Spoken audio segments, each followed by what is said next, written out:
Hi, this is Brian. Welcome back to the Optimal Living 101 Masterclass series. Today I'm thrilled to be chatting about Meditation 101, how to meditate without moving to the Himalayas. As the title of this class suggests, we're going to ground meditation into day-to-day life. We don't need to be a monk wearing robes, levitating in the Himalayas to get extraordinary benefits from meditation, and helping you experience that is what this class is all about. So, as always, we're going to look at my top 10 favorite big ideas on how to go about doing that. Before we jump in, I want to share my absolute favorite quote on meditation. This is from Jonathan Haidt, one of the world's leading positive psychologists, in his great book, The Happiness Hypothesis. Here's how Jonathan puts it. Suppose you read about a pill that you could take once a day to reduce anxiety and increase your contentment. Would you take it? Suppose further that the pill has a great variety of side effects, all of them good: increased self-esteem, empathy, and trust. It even improves memory. Suppose finally that the pill is all natural and costs nothing. Now would you take it? The pill exists. It's called meditation. Now that's from a conservative scientist. I love science. I love grounding this wisdom in evidence-based research, and I love that thought. So with that, let's take a quick look at our top 10 big ideas, then we'll jump into each in more depth. Our first big idea, we need to start with why. Any habit that we want to instill needs to have a strong why if we want it to stick. I'm going to provide 5 what I believe to be strong whys, starting with training your mind. Literally, strength training for your mind is what scientists call meditation. We're going to optimize our immune system. We're going to dial in our willpower. We know how important willpower is. We're literally going to change our genetic code's expression, epigenetics, fascinating stuff, and we're going to connect to something higher than ourselves, that divine within. And ultimately, we're going to become a better human being. But you need to have a clear sense of what your why is if you want to sustain a powerful meditation practice. That's our first big idea. The second big idea is we need to make 100% commitment. 90%, 93%, 95%, 97%, 99.9% even is different than 100% commitment.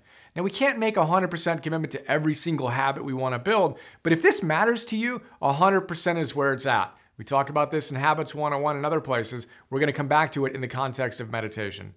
The third big idea is that you need to be a hero every day. Remember the Sanskrit word, arambashura, which means to be a hero in the beginning.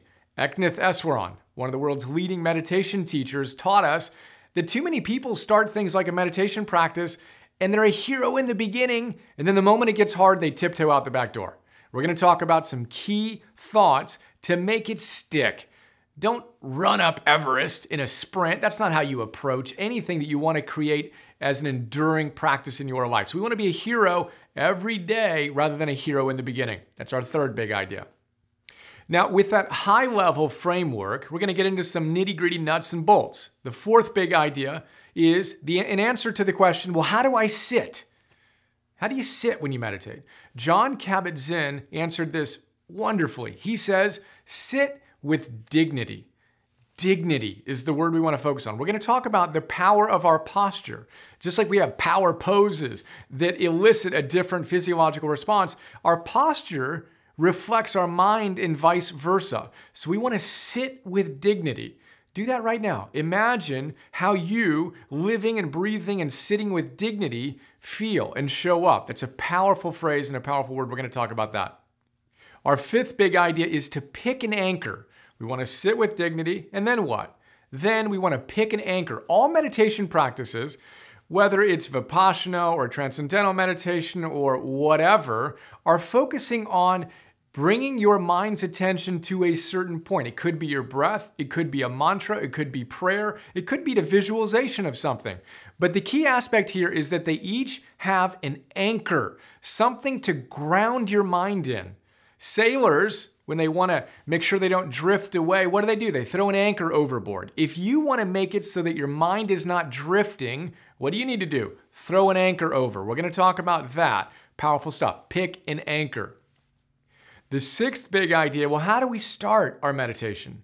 I love to breathe and drop in is what I think about. Taking 5 simple breaths. If you want to change your physiology and your mental speed, dropping out of beta and getting into alpha, the quickest, most reliable way to do that is to breathe. We want to get out of the fight or flight into the relaxation response. We're going to talk about my core breathing strategy and use that as our entry, our kind of ramp into our meditation practice. Our 7th big idea is to say, oh well, when our mind inevitably wanders. You sit with dignity, you pick your anchor, you breathe deeply, right? You're focusing your mind and then it slips. Then what do? You bring it back. It slips again. You bring it back. You don't get upset with yourself. Warm, neutral. You observe that and you bring it back. Oh well is what Herbert Benson describes it as in his great book, The Relaxation Response. Oh well, my mind drifted again. Let me bring it back. That's just another repetition in strengthening your mind. That's how we want to approach it.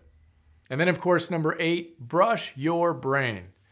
No big deal. Just brush your brain. Don't judge your meditation. Don't judge your toothbrushing. Don't judge your brain brushing. Not a big deal. And those worst meditations, in quotes, that you think are the worst meditations, might in fact be the best when you needed it the most.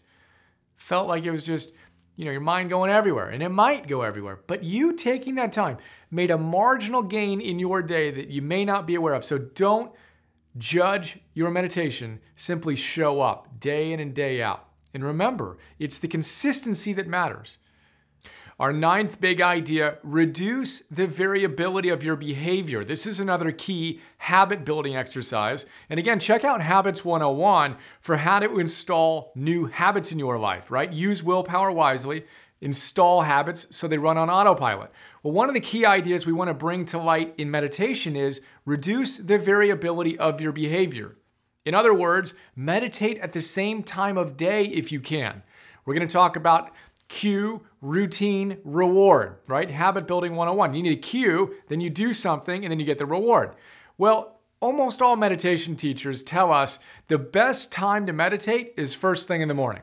And then they caveat it with, and or whenever's best for you, whenever you can make it happen. But ideally, we remember the AM, PM bookends from Masterpiece Days 101, and we choose to insert it first thing in the morning. It's what I do. The cue, getting up in the morning, is a very consistent cue. And if your routine is, then I meditate for 5, 10, 15, 20, 30 minutes, whatever. And I get the reward of feeling grounded. That's a really powerful way to install the habit. We'll talk about that in more depth. That's our 9th big idea. And finally, the 10th big idea is to remember that all life is meditation. We're not meditating to become good meditators. We're meditating to become better human beings. That's a really powerful insight. And when we get that, we use every single moment as another opportunity to meditate, to become just a little wiser, just a little more integrated, just a little bit more compassionate and grounded and enthusiastic about life. So those are our top 10 big ideas. Let's jump into each in more depth.